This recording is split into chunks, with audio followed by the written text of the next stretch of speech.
Hi all, welcome to creative sewing fashion boutique. ఇది cloth తీసుకొని లెహెంగా కోసం డిజైన్ చేసాము.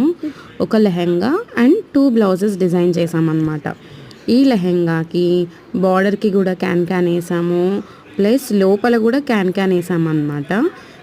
అవుట్పుట్ అయితే చాలా బాగా వచ్చింది, ఫినిషింగ్ కూడా సూపర్ వచ్చింది. ఒకటేమో ఇది నార్మల్ బ్లౌజు, ఇంకొకటేమో రా సిల్క్ తీసుకొని మగ్గం వర్క్ చేయించామన్నమాట. ఈ లెహెంగా బ్లౌజ్ ఎలా ఉందో కామెంట్ చేయండి. Thank you. సబ్స్క్రైబ్ ఎవరు చెప్తారో.